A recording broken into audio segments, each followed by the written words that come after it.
If you've been struggling with chronic back pain and you haven't addressed this muscle yet, you may not be getting the results that you need. Introducing the Paramena Bliss Podcast, a show dedicated to unraveling the mysteries of achieving optimal health naturally as you transition into perimenopause and menopause. Get ready to join your host, Dr. Seth Yates, an experienced naturopathic doctor, acupuncturist, and kinesiologist, as he shares his wealth of knowledge acquired from over 40,000 patient visits and 15 years in working with perimenopausal females. Welcome to the Paramena Bliss Podcast.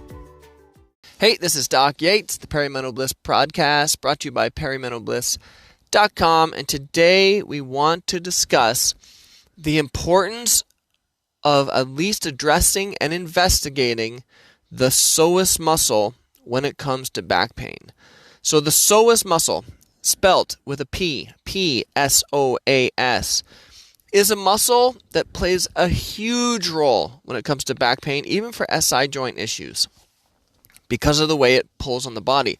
The thing is with this back muscle is that it's not on the back. It's you reach it through the front. The psoas muscle is a hip flexor, so it helps when if you're standing there and you want to lift your knee up. That's the psoas muscle. But the thing is with this muscle is that it is enormous. It doesn't just help you lift up your legs as a hip flexor, it also helps stabilize your back because it attaches to your vertebrae all the way up towards your thoracic spine and your diaphragm.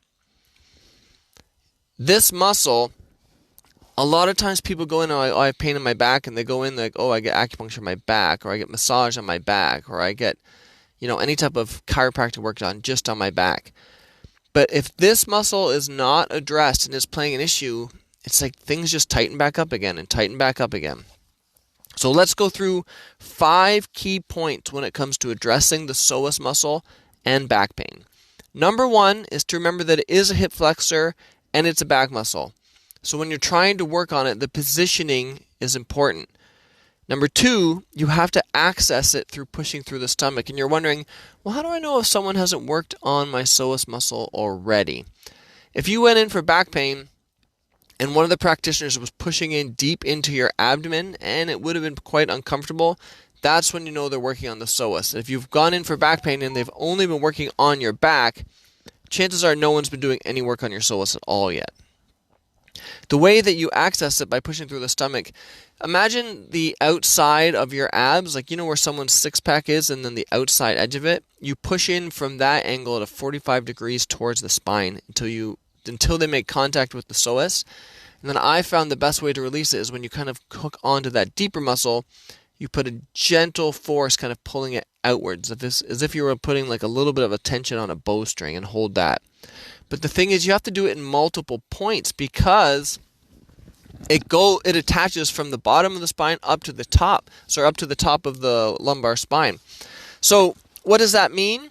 It means that you have to hit it in different areas. Though I would say, I found in practice, the area of the psoas that's locked up usually corresponds where the area of the back pain is in the body. So if it's right down at the base of your spine, chances are at the front it's going to be the corresponding area of the psoas. If it's higher up, kind of at we call it where the thoracolumbar junction is, that's where the lumbar spine meets your thoracic spine, it's going to be higher up in that area. So generally you have to release the entire area of the psoas through the front. Number 3, how do you know if the psoas is involved? Oftentimes, 1, it's because you've had all these back treatments done and it's not responding. 2, a classic symptom when this is tight, it's kind of hard for people to straighten up. So it's almost like they kind of get stuck bent over, and if you do straighten up and if they're arching back, then it almost feels like your back is jamming. Now let's compare that with a herniated disc. Herniated disc, it generally feels better to lay on your stomach and arch back because it helps the disc sink back into position. Whereas for this, it's the opposite. Arching back, it's like you're jammed and you can't even get into position, and it just feels like the spine's just kind of getting jammed instead of stretching. That's a sign of the psoas. Now, this muscle, when you're in a seated position, it's shortened. So when you're sitting down all day, it's very common for this muscle to get shortened. And then when you go to get up, it's almost like it's not like you're stuck in a seated position, but it's harder to get into an extended position. And I think this is one of the reasons that this muscle has become such a problematic muscle, because we're always sitting down. So number 4, don't forget if there's SI joint problems, or if you're kind of standing and you're twisted sideways, like you have a little bit of a lean. If one side of if you have 2 psoas muscles, one on each side, if one side's tight, then it can pull your body so you have a little bit of a tilt to it. And you can tell this if you're standing in front of a mirror. Look at the position of your hips versus the position of your belly button versus the position of the center of your chest bone. And if your belly button's pulled to the side and then your chest bone's straightening back up, because your body will always try to straighten the upper body and the head out, there's a good chance you need to get that psoas addressed. Finally, stretching this muscle. Number 5, stretching versus manual release.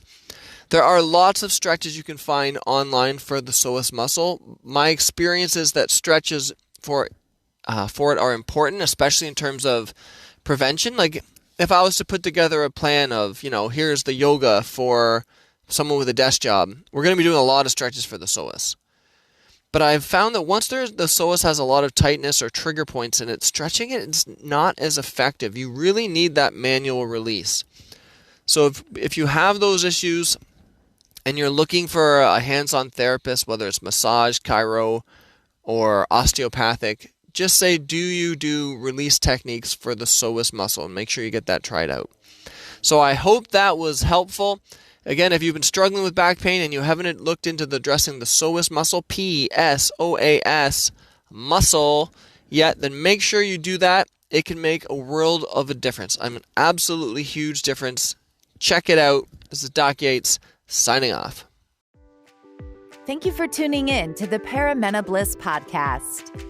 Don't forget to hit the subscribe button and visit paramenobliss.com for more valuable information on how you can thrive during your transition through perimenopause. Join our community of like-minded women who are dedicated to achieving optimal health naturally, and stay up to date with the latest tips, tricks, and advice from Dr. Seth Yates. And we'll catch you on the next episode of the Paramena Bliss podcast.